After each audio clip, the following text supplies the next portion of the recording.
our lecture is on the surgical site infection.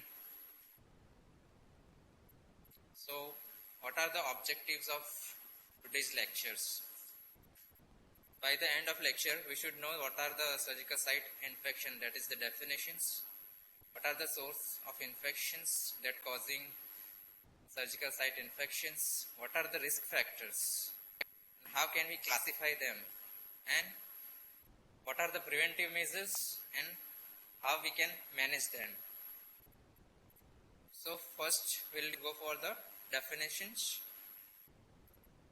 So the surgical site infections are the infection present in any location along the surgical tract after surgical procedure that can occur anytime from 0 to 30 days after the operation or up to 1 year after a procedure that has involved the implantation of the foreign material like mesh, vascular grafts and prosthetic joints.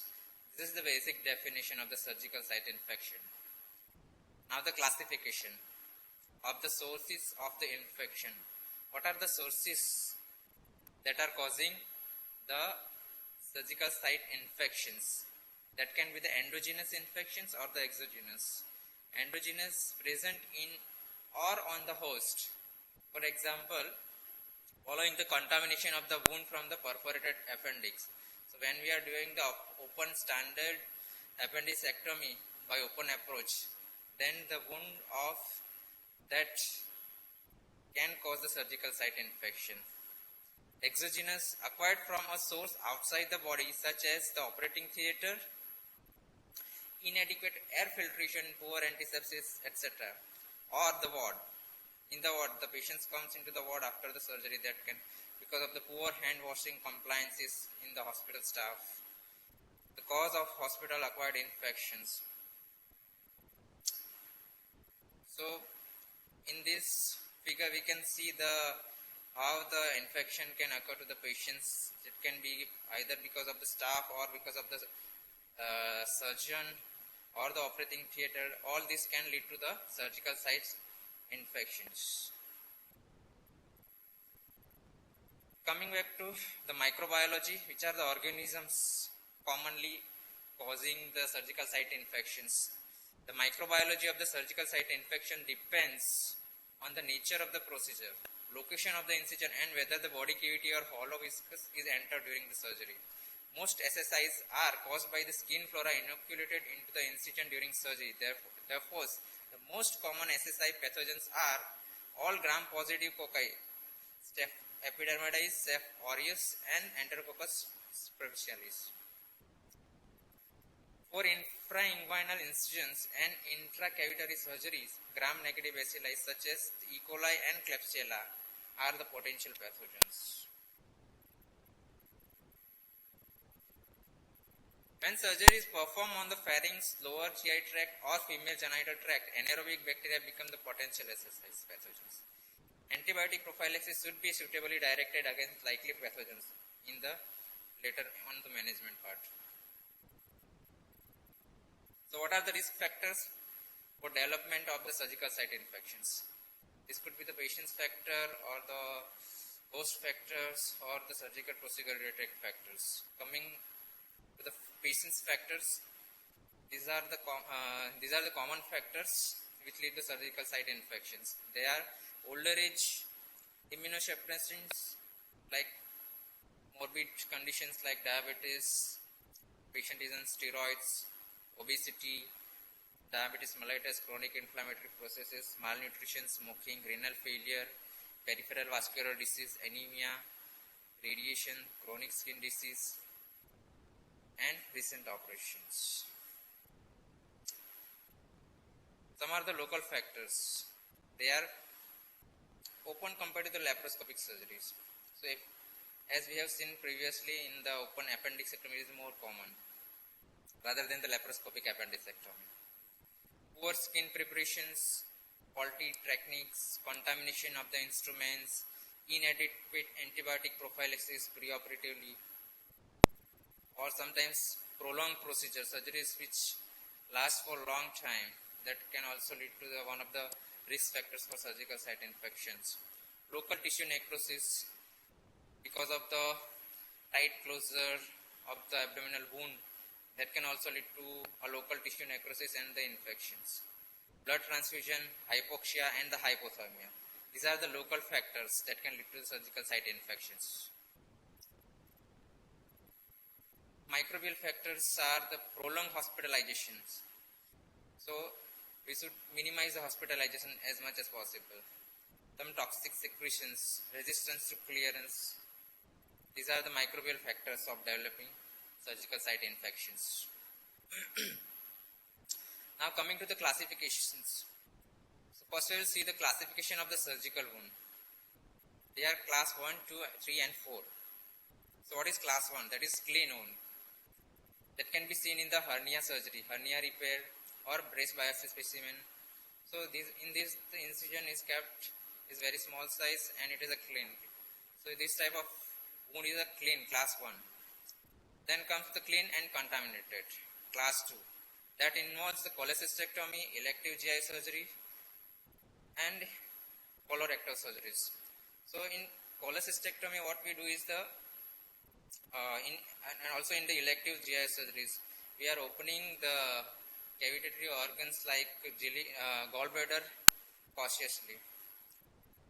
Then comes the class 3, that is contaminated. Examples are the penetrating abdominal trauma, large tissue injury, enterotomy, or during bowel obstructions. So these are unplanned opening of the intestines that can lead to the contamination. Class 4 is the dirty. Examples are the perforated diverticulitis, necrotizing soft tissue infections. So these are the classification of the surgical wounds. Now classification of the surgical site infections. According to the depth of the wound infection, one is the superficial incisional SSI. It occurs within 30 days of operation, involves only skin and subcutaneous tissue. Whereas deep incisional SSI, it occurs 30 days of operation or 1 year if an implant is present. Involves the deep soft tissue of the incision and at least one of the following: purulent drainage from the deep incision site without organ or space involvement or facial adhesions. So these are the definitions of superficial and the deep incisional SSI. They are further divided into the superficial incisional primary and superficial incisional secondary, and also the deep incisional and the deep incisional primary and the deep incisional secondary. These are another classification of the deep infections. Third one is the organ or the space infection. It occurs within 30 days or 1 year if an implant is present. Involves the anatomic structures not open or manipulated during surgery. And one of the following: first, from a drain placed into the organ or space, organism isolated by the culture, or the identification of the abscess by the direct examination. In this figure you can clearly see the superficial incisional SSI, deep incisional SSI and the organ or space SSI. That involves various parts of the skin and the deep structures. According to the severity of the infection, it could be the major or the minor SSI. Now what is major SSI? In major SSI, wound that either discharges significant quantities of the pus spontaneously or needs a secondary procedure to drain it. Systemic signs such as the tachycardia, pyrexia and a raised white cell count are present. In minor SSI, the minor wound infections may discharge pus or infected serous fluid but are not associated with the excessive discomfort, systemic signs or delay in the reach and harm. These are the two figures which shows the major SSI and the minor SSI. You can clearly differentiate it out. So there are scoring systems for the severity of the wound infection which are particularly useful in the surveillance and the research. Examples are the Southampton and the SFC system.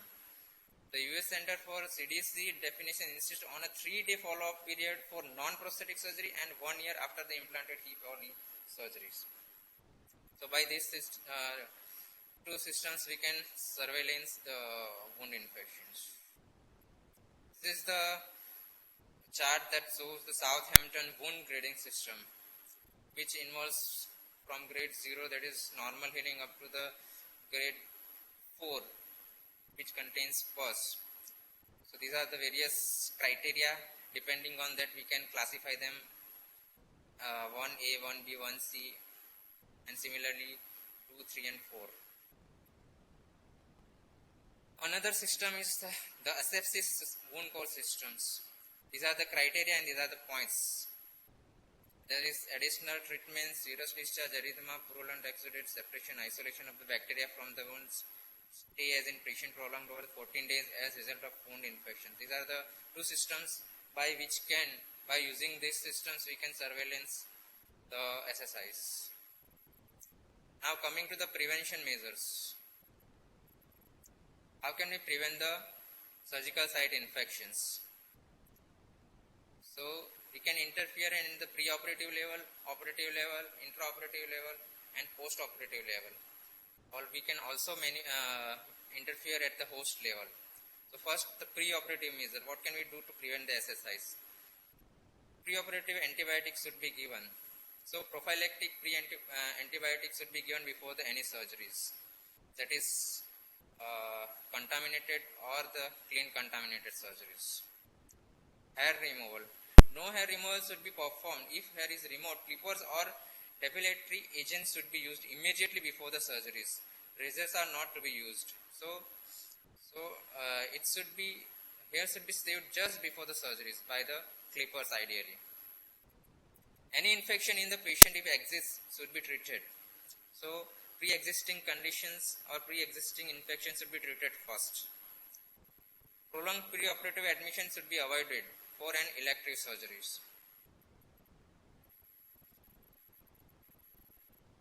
Now what are the intraoperative or the post-operative factors that can be modified? So carefully prepare the patient's skin with antiseptics plus alcohol-based skin preparations. Rigorously adhere to the aseptic techniques. Isolate clean from the contaminated surgical fields. Maintain high flow of the filtered air. Redose prophylactic antibiotics in prolonged procedures. Minimize the operative personnel traffic. Minimize the immediate use, stream sterilization of the surgical instruments. Minimize use of the drains. Bring drains if used through a separate step incision, not the same incision. These are the intraoperative and the postoperative factors that we can modify. Antibiotics in the prevention of the SSIs. So, antibiotic prophylaxis. We can give the antibiotic prophylactically before the surgeries. Antibiotic dose initiated within 1 hour before the surgical incision. Ideally, it should be before the 1 hour of the surgery. 2 hours for the vancomycin or the fluoroquinolones. Prophylactic antibiotics were discontinued within 24 hours of the surgery end time. And in case of cardiac surgery, it is 48 hours.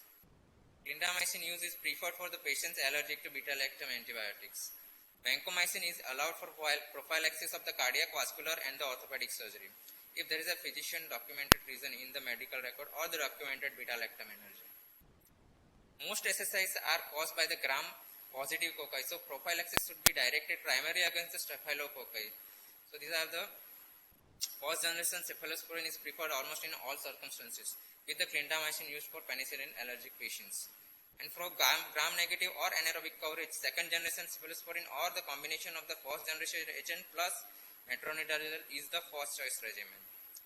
Vancomycin prophylaxis is generally appropriate only in the institution in which the incidence of MRSA infection is very high. The optimal time to give parenteral antibiotic prophylaxis is within 1 hour before incision. So these are the antibiotic criteria.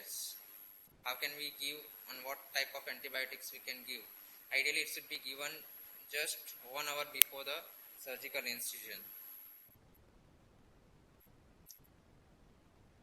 So, in different surgery, we are using different antibiotics.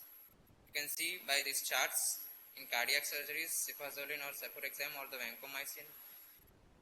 In hip or knee arthroplasty or then colonic surgeries, and in hysterectomies. This is the chart that we can see different antibiotics.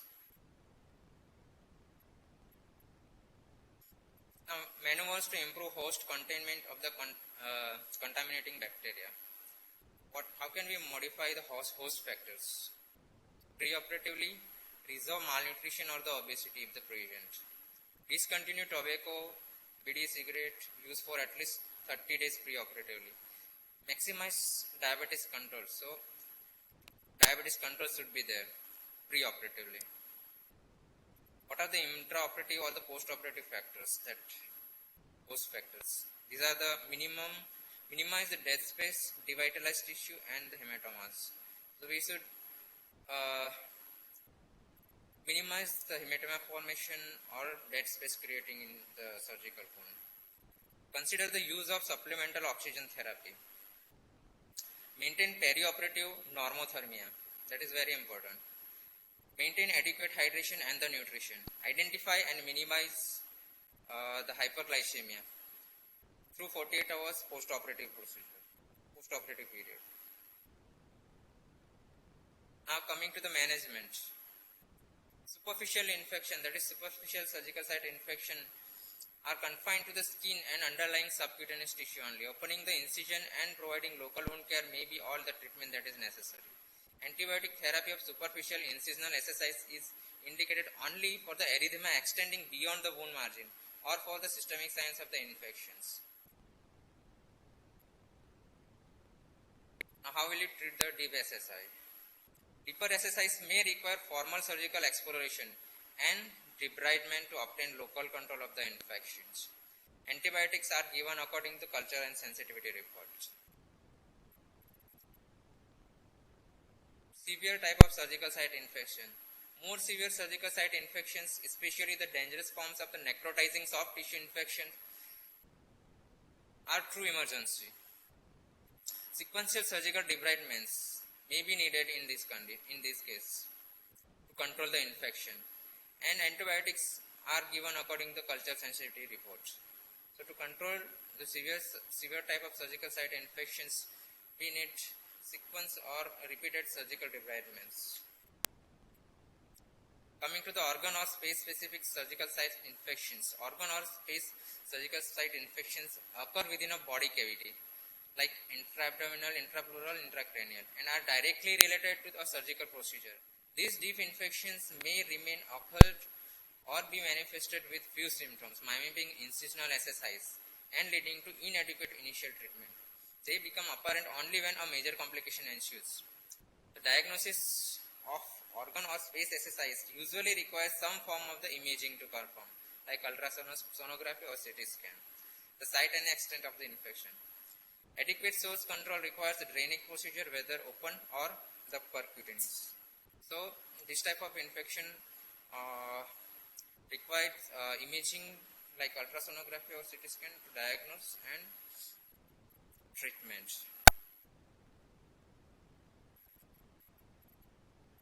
Thank you so much.